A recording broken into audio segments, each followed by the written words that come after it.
Hey everybody, welcome back to another plein air painting video. Here we're working on another square composition using a rule of thirds, trying to push your eye towards that back tree on the left-hand quadrant. Now at this point is to get everything blocked in as fast as I can. The light's changing quickly, which is nice, as it's very overcast. I'm hoping for a little bit of sun to peek through. Now I get that value of that water in, but in hindsight it's quite dark. I do change it quite a bit, as we'll see throughout the video.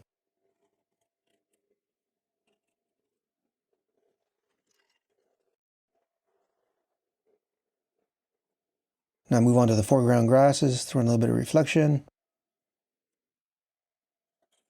Just a quick scrub. I'm not trying to get any details right now, just trying to put in as fast as I can to cover the canvas. Now I move on to the back bank there, working on the shadows, then start putting in the light. This is by no means the final lights. You'll see me increase the value and the temperature there later in the painting. Moving into that back bush, put in quite a warm value there, and that's more of a reminder to tell me that those shadows I did see as quite warm.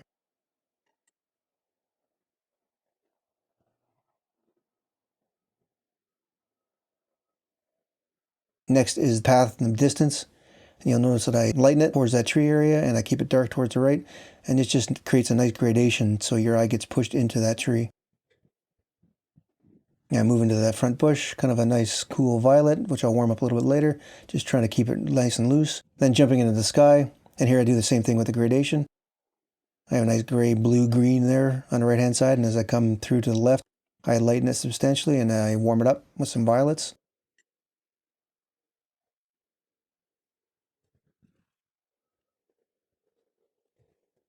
Always trying to keep those edges soft at the beginning.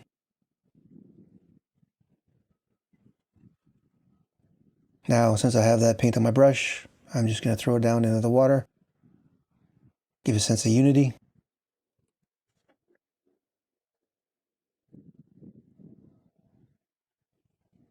Next is the distant trees with the battered up bristle brush. This helps keep everything nice and soft, nice and light. And again, the whole idea with the gradation of the dark tree on the right and the letter value of the distant trees going towards the left, all to draw you into that back left-hand tree, which I'll eventually paint in again. Now throwing in the reflections, of course, of the grasses that you might see in the water. This is a very important part to keep the water looking semi-realistic. That's that back bush reflection, which I do reduce quite a bit, but that's just a reminder that it's there. Darkening up the water where it touches that distant bank. That's important because it gives a termination of the water against the earth.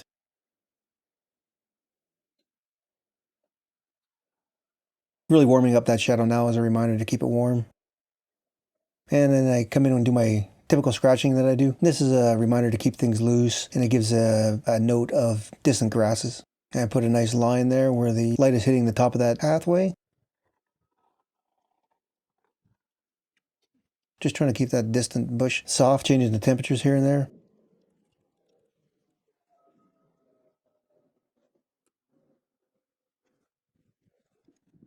Now I move into the main tree, trying to copy the branches that I see, but it's not necessarily always required to be exacting. A little bit later you'll see me throw the foliage on there with a dry brush. But for now, just putting in the main limbs of the tree.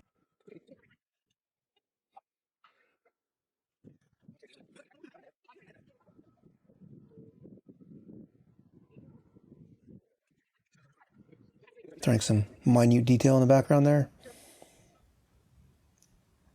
Blending it all out.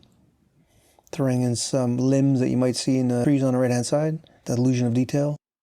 Trying to create a little bit of misty fog within that bush that I'm working on. Coming into the foreground grasses. Now I'm just trying to put in all the shadow patterns that I do see. Here I'm using my long thin round just to change the mid-ground grass heights. I'm start working in the lights of the grasses in the foregrounds.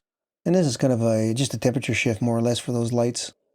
Not much lighter than the initial wash that I put in, and it's by no means the final lights that you will be seeing me put in either.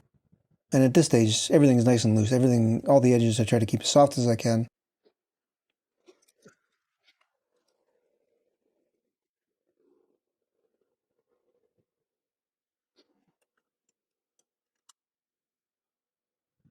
All right, now we're working on the little bit lighter of the grasses. Get a sense of depth. So that's 3 values now in the grasses, so you can see they have a little bit of life of their own now. They have the dark, the midtones, and the lights. And this is the foliage in that tree in the background there.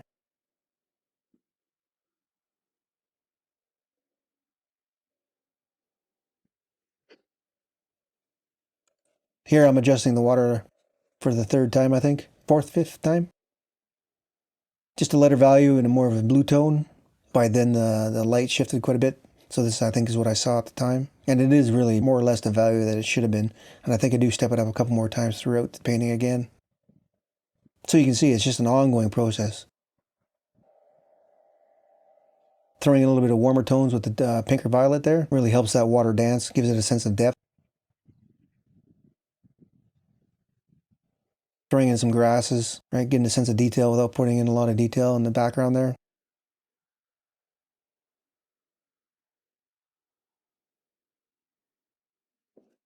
Moving into the foreground as well. And just give a sense of variety and essence of the grasses, I guess we could say. And then with the light comes the dark. All right, we have our dark grasses that start to add a sense of depth when we start putting them in. It's all about illusion of detail here. There's no reason to paint every single grass.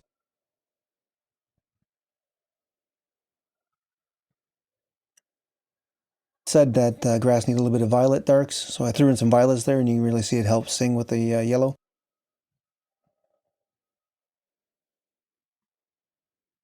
Just softening some edges here, throwing in some darker darks to get a sense of depth. Going back, putting on the limbs in the tree. And lightening up once again, that lighter violet. Trying to get a sense of depth in the water. A little more violets in those grasses.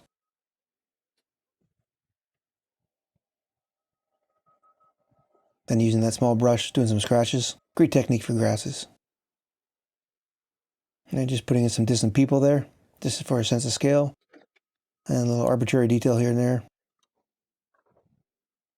And now we go into the lighter grasses, get that sparkle, give that another value there to give them a sense of depth. Now here I take my mongoose brush and I really just go over the entire painting, just trying to soften everything up. Got a little too harsh. And what this does is it allows me to paint over that now to get a greater sense of depth. Adding in that light stroke in the bottom there, and that really helps, I feel, pull you into the water. Going for an umpteen time on the water there, trying to get a sense of lightness there right at the bank. Just trying to create that contrast. Bringing the blue into the grasses as well really helps. Makes that area dance up a little bit. More scratches with the grasses, bringing in the grasses into the water and the water into grasses. All right, adding a little more saturated green in the background there where the tree is. Trying to push the viewer's eye to that tree. Now throwing in that back bank reflection. Here you put down some darks, and wet mud usually has a bluish cast just because of the reflection of the sky. So using those two strokes, it really helps punch out the bank in the back. Throwing in some darks in the foreground, just get a sense of richer, deeper darks. Decided to sign the painting, but at this point I'm not finished. I decided to put in some final touches of lighter blues within the water there to cool over the warms. It really helps the water dance, sing, and really makes it stand out.